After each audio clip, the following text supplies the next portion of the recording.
Hello students, we are going to discuss about Partha Satyajis, the nation and its women.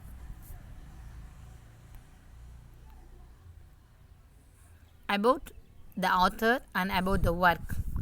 Partha Satyajee is an eminent academic, critic and literary theorist. His work has historico-post-colonial orientation. The Nation and Its Women is the fifth chapter of his anthology titled The Nation and Its Fragments, that formed an extension of his earlier work, Nationalist Thought and the Colonial World. Structure of the essay.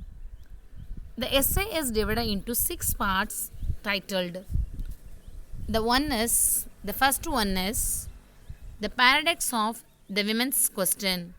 Second one is the women's question in tradition. Third is the women's question in nationalism. The fourth one is difference as principle of selection.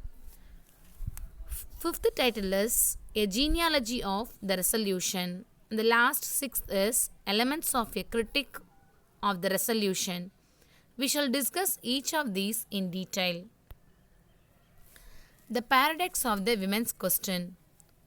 Shift in women's studies from a socio-cultural to a national focus. That is, from evils like sati and child marriage to issue of identity and status. Bengali Renaissance, its liberal values stunted by nationalist revival of tradition. Murshid sees this as a retrogression. Sarkar points out it is not. Even Renaissance movements were silent on caste, gender, inequality, etc.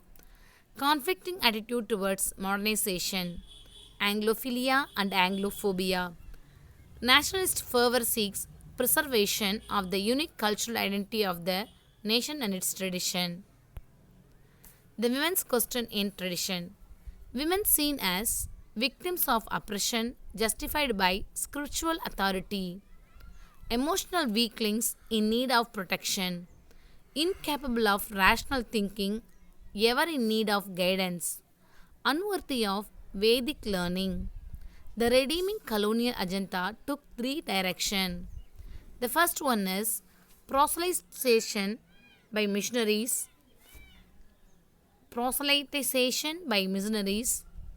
corrective legislation by government, that is abolition of sati child marriage, spread of English education and Western thought.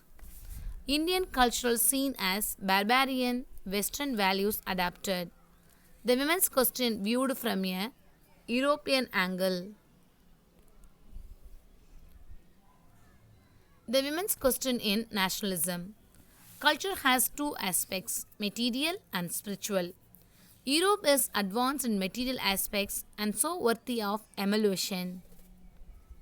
Indian spirituality is unique, a mark of our national identity, and so it is to be preserved. Europe is advanced in material aspects and so worthy of emulation. Indian spirituality is unique, a mark of our national identity, so it is to be preserved.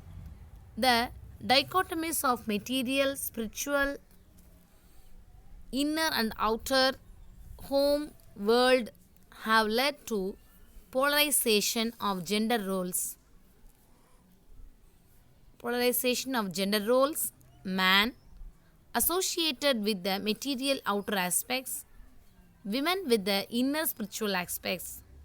This sounds conservative, but due to fresh thinking, women are called upon to strive for assimilation of tradition and modernity. They have to be rooted in the home but can participate in outer life too.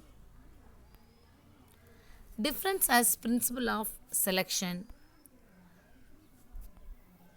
Chatterjee quotes from 19th century works to show how the westernization of women is ridiculed through caricature and parody. This shows an ideological confusion among the literati. Reading and education regarded as an avoidable luxury for women.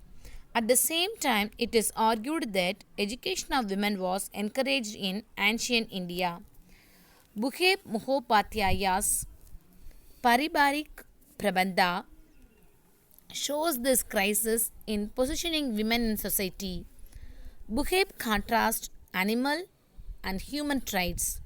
Women should be extra human. A woman's place is her home. Her participation in public life may have a moderating effect, but it is not a compensation for her neglect of the home.